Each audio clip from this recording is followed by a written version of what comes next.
الحمد للہ والصلاة والسلام علی رسول اللہ۔ صوفی سلسلے اور ان کے بارے میں ایک مسلمان کا موقف۔ سوال کیا گیا ہے، صوفیوں کے کتنے فرقے موجود ہیں؟ کیا تمام صوفی غلط ہیں؟ میں نے سنا ہے کہ امام نووی رحمہ اللہ ان سے متاثر تھے اور صوفی لوگ گناہوں اور کینہ رکھنے سے روکتے رہے ہیں۔ انہوں نے کبھی اللہ کے ساتھ کسی کو شریک نہیں ٹھہرایا۔ آپ کی اس بارے میں کیا رائے ہے؟ الجواب بعون اللہ سبحانہ وتعالی۔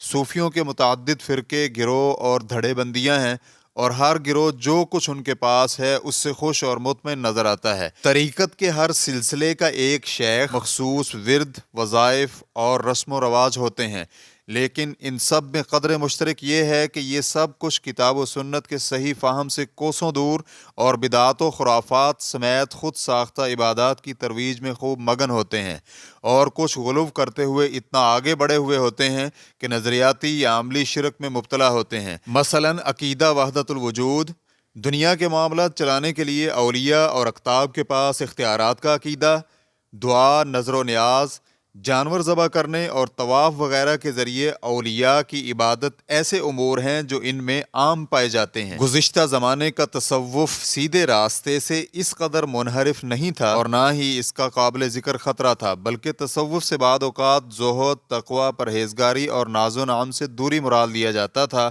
یہی وجہ ہے کہ کچھ عبادت گزار علماء کرام کو بھی تصوف کی طرف منسوب کیا گیا ہے، حالانکہ ان کا منہج اور عقیدہ صحیح اور سلامت تھا۔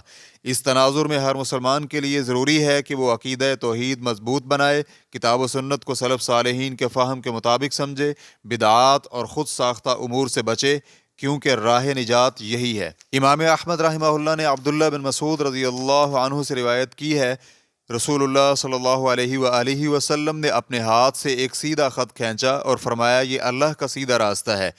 پھر اس خط کے دائیں اور بائیں خطوط کھینچے اور فرمایا، یہ مختلف راستے ہیں اور ان میں ہر راستے کی طرف دعوت دینے کے لیے شیطان بیٹھا ہوا ہے۔ پھر آپ صلی اللہ علیہ وآلہ وسلم نے یہ آیت تلاوت فرمائی، وَأَنَّ هَذَا صِرَاطِي مُسْتَقِيمًا فَاتَّبِعُوهُ وَلَا تَتَّبِعُوا السُّبُلَ فَتَفَرَّقَ بِكُمْ عَنْ سَبِيلِهِ۔ بے شک یہ میرا سیدھا راستہ ہے، چنانچہ تم اسی کی پیروی کرو اور کسی اور راستے کی پیروی مت کرو، ورنہ تم اللہ کے راستے سے بھٹک جاؤ گے۔ اس حدیث کو البانی رحمہ اللہ نے التوسل صفحہ نمبر 125 میں صحیح قرار دیا ہے۔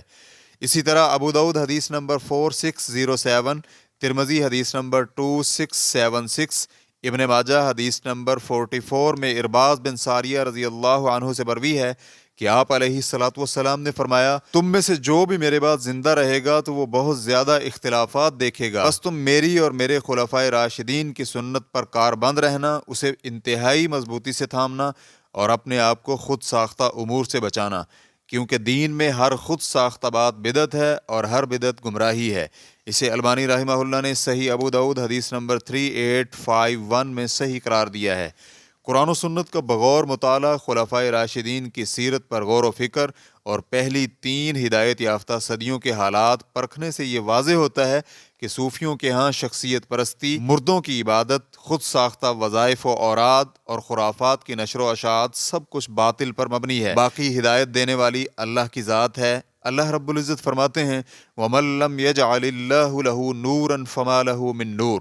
جس کو اللہ نور سے نہ نوازے اس کے لیے کوئی نور نہیں۔ سورۃ النور آیت نمبر 40۔ واللہ تعالی اعلم۔ اسلام QA ریکارڈنگز، مؤسسۃ الشیخ محمد صالح المنجد، المملکۃ العربیۃ السعودیہ، فتویٰ نمبر 118693۔ والسلام علیکم ورحمۃ اللہ وبرکاتہ۔